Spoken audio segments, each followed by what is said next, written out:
समर्थाची या सेवका वक्र पाहे, असा सर्व भूमंडळी कोण आहे.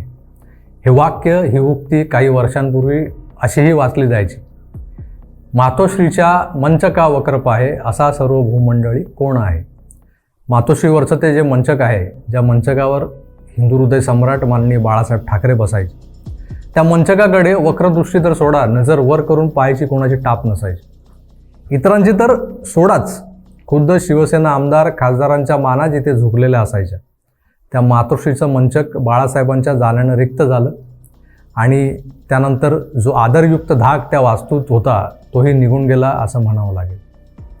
जिथे पक्षप्रमुखांच्या माना सिल्वर ओक पुढे झुकू लागल्या, तिथे सामान्य सैनिकांच्या मनातलं मातोश्रीचं अढळस्थान डळमळीत व्हायला वेळ लागला नाही. मुंबईत असं हे एकच ठिकाण होतं जिथं दिल्लीतल्या 30 मार खानांना अदबीनं जावंच लागायचं. कोणी असो, अगदी मित्र पक्षातल्या अटल बिहारी वाजपेयींपासून ते अडवाणी, प्रमोद महाजन, गोपीनाथ मुंडे, सुषमा स्वराज, ते नरेंद्र मोदी, नितीन गडकरी यांना देखील या श्रद्धास्थानी नतमस्तक व्हावंसं वाटायचं. पण आता काय स्थिती आहे? कालच्या एका घटनेवरून मला मागे काही वर्षांपूर्वी घडलेल्या 1-2 घटना आठवल्या.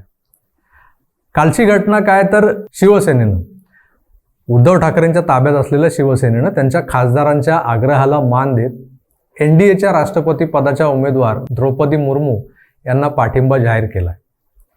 हे असंच घडणार होतं, यात काही वेगळं घडण्याचा चान्सच नव्हता. आपण आज हे असं विधान कसं करू शकतो जेव्हा उद्धव ठाकरे हे शरद पवारांच्या कच्छपी लागलेले असताना त्यांच्या भोवतालच्या इकोसिस्टीमने उभ्या केलेल्या भूलभुलैयामुळे ते अकाली पंतप्रधान पदाची स्वप्न पाहायला लागलेले असताना, काँग्रेस प्रणित UPAमध्ये जाण्याची तीव्र उबळ आलेली असताना उद्धव ठाकरे अचानक मागे कसे फिरतात. कसं आहे की विश्वप्रवक्ते संजय राऊत यांना हाताशी धरून खुद्द शरद पवार काही काळ स्वतःच पंतप्रधान बनण्याचा एक शेवटचा प्रयत्न करून पाहत होते. पण तिकडे बंगालात ममता बॅनर्जी, बिहारात नितीश कुमार, दिल्लीत अरविंद केजरीवाल यांच्यासारखी मंडळी, ही मंडळीसुद्धा त्याच पदासाठी मोदींना आव्हान द्यायला उत्सुक आहेत हे जेव्हा स्पष्ट व्हायला लागले आणि पवारांनी आवर्त घेतलं. हे स्वप्न भंगलंय अगदी कायमचं हे लक्षात आल्यानंतर त्यांना वेध लागले हे राष्ट्रपती पदाचे.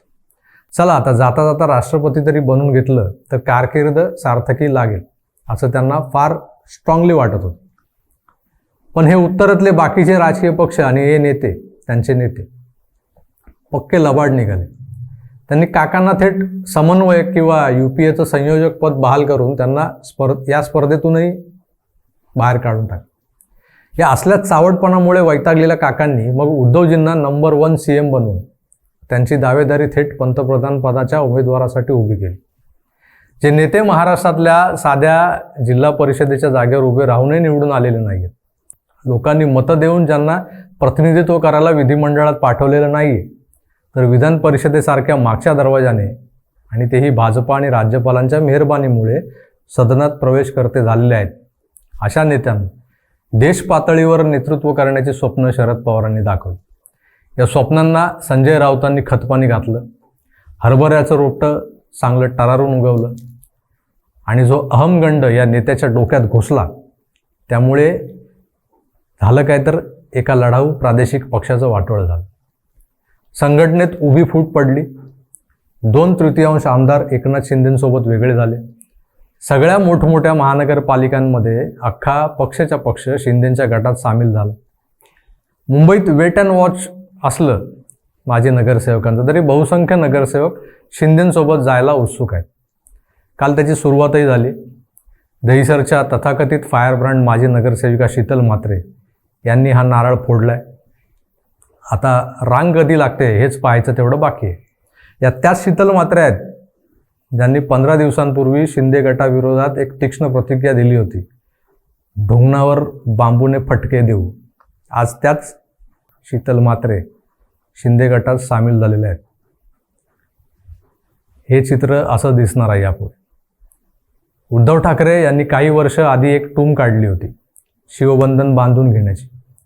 ते 25 वर्ष युतीत सडलीवाली भाषण झालं आणि सैनिकांमध्ये थोडासा कडवटपणा अधिक रुजावा यासाठी हे शिवबंधन, गंडाबंधन करायला त्यांनी सुरुवात केली. अलीकडे त्या शिवबंधनाचे धागे किती तकलादू निघाले हे पाहायला मिळाले. मग नवीन आयडिया आली, ॲफिडेव्हिट. थेट कायदेशीर प्रतिज्ञापत्रच त्यांनी सेना पदाधिकाऱ्याकडून लिहून घेतले. हे असले उपाय करून मग त्यांनी पत्र लिहिली उरल्या सुरलेल्यांना. पण त्यानंतरही त्यांना त्यांच्या पितृपक्षाला लागलेली गळती रोखता आलेली नाही. अद्यापही पक्ष रिकामा होण्याची प्रोसेस सुरूच आहे. शिवसेनेच्या गटात वाघाला फार महत्त्व आहे. माननीय बाळासाहेबांनी चितारलेला वाघ हाच खरं तर या संघटनेचा DNA होता. पण हा वाघ आता नेमका कुठे आहे? वांद्र्याला की ठाण्याला? मातोश्रीवर की वर्षावर? तर वाघाचा विषय निघाल्यामुळे मला ना एक गोष्ट आठवली. चांदोबा किंवा चंपकमध्ये ज्या गोष्टी छापून यायच्या ना, त्यातल्या एका गोष्टीतही असाच एक वाघ होता, जो एका लबाड शेतकऱ्याच्या पोरीच्या प्रेमात पडला आणि त्या वाघाची मांजर झाली. आता हा लबाड शेतकरी कोण किंवा हा वाघ कोण असा तुम्हाला प्रश्न पडला असेल तर मी ती चांदोबामधली गोष्ट तुम्हाला आज पुन्हा सांगतो. उगाच कुणाशी कुणाचे संबंध जोडू नका. बहुतेकांना आताच अंदाज आला असणार की ही कोणती गोष्ट आहे ती, नाही का? तर एक वाघ असतो. तो जंगलाजवळच्या खेड्यातल्या एका शेतकऱ्याच्या मुलीला पाहतो आणि तिच्या प्रेमात पडतो. वाघ आणि प्रेम हे तसं व्यस्त समीकरण. मग या प्रेमाचं पुढे काय? वाघ म्हटलं तरी खाणार आणि वाघोबा म्हटलं तरी खाणार हे माहीत असलेला वाघाचा एक मित्र असतो, माकड. त्या माकडाने त्याला सल्ला दिला की तू त्या मुलीला लग्नाची मागणी घाल. तर लग्न वगैरे झंझट काय असते वाघाला माहीत नाही, तरी तो सांगतो तू शेतकऱ्याला जाऊन भेट. वाघ गावात जातो, सगळीकडे पळापळ होते. शेतकरीही बिचारा घराचे दरवाजे लावून लपून बसलेला असतो. वाघ त्याच्या दारात येऊन टकटक करतो आणि त्याला प्रेमाने बोल, शेतकरी दादा बाहेर या, मला तुमची मुलगी फार आवडली, तुमच्या मुलीशी मला लग्न करायचं. शेतकरी चाट पडला, आता ही काय नवीन भानगड? आता पुन्हा तोच पेच प्रसंग. वाघ म्हटलं तरी खाणार आणि वाघोबा म्हटलं तरी खाणार. मग शेतकऱ्याने शक्कल लढवली, बाहेर येऊन वाघाला सांगितलं, वाघोबा तुम्ही आमचे जावई होणार हे आमचं भाग्यच आहे.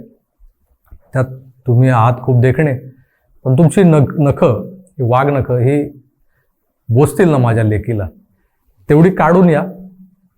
वाघ जातो, आपली नखं उपटतो आणि पुन्हा येतो. आलो.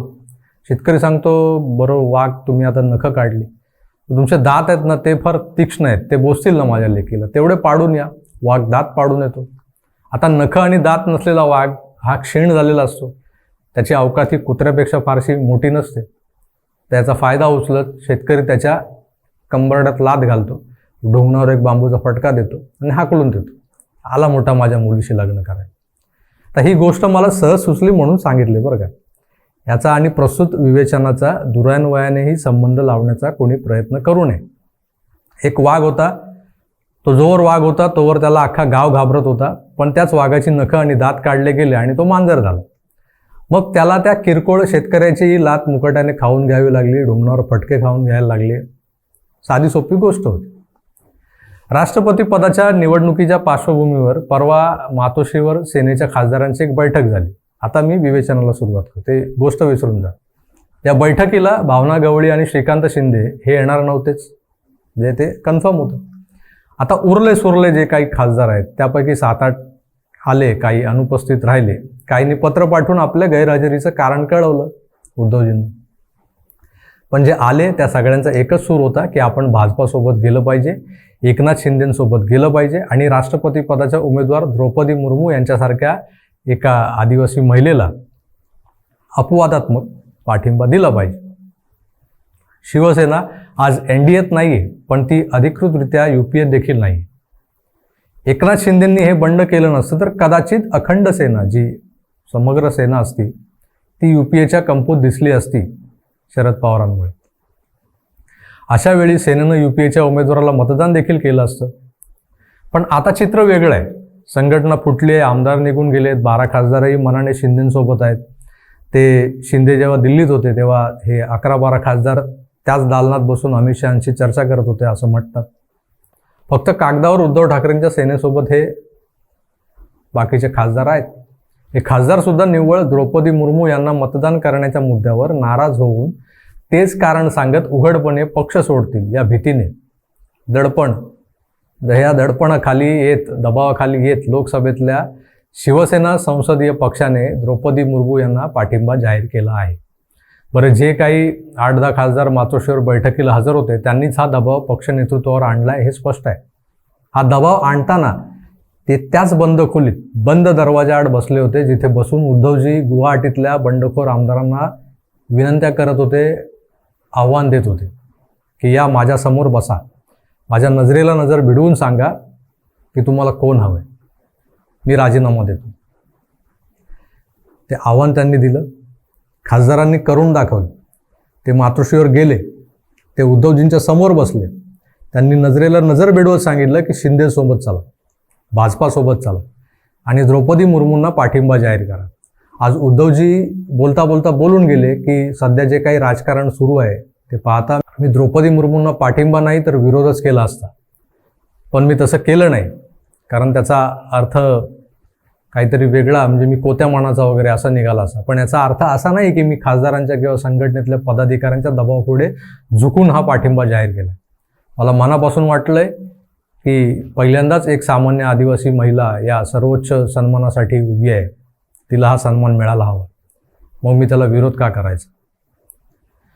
तुम्ही विरोध करून सांगता कोणाला उद्धवजी? राज ठाकरेंनी मागे तुम्हाला जो प्रश्न विचारला होता ना, तोच प्रश्न पुन्हा इथे उपस्थित होतो. Who are you? कोण आहात तुम्ही? हिंदू हृदय सम्राट शिवसेना प्रमुख बाळासाहेब ठाकरे तर निश्चितच नाही. त्यांनी मागे 2दा आपल्या पसंतीच्या राष्ट्रपती पदाच्या उमेदवाराला पाठिंबा दिला होता. शिवसेना एनडीएत असतानाही त्यांना वाटलं म्हणून त्यांनी आपल्या आमदार खासदारांना आदेश दिला, UPAच्या उमेदवाराला मतदान करा, म्हणजे या उमेदवारालाच मतदान करा, विषय संपला. एकदा प्रतिभाताई पाटील यांना मराठी माणूस म्हणून, तर एकदा प्रणव मुखर्जींना एक व्यक्ती म्हणून त्यांच्याबद्दल, त्यांच्या ज्येष्ठतेबद्दल आदर होता म्हणून हा पाठिंबा माननीय बाळासाहेबांनी जाहीर केला होता.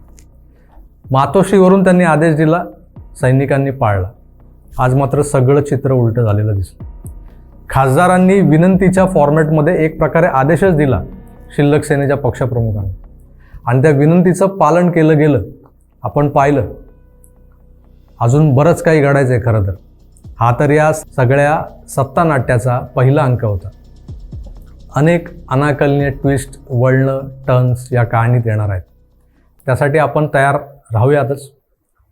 तुर्तास थांबतो, पुन्हा भेटूच. तोवर आपली काळजी घ्या. पाहत राहा आकार DG9. धन्यवाद. नमस्कार.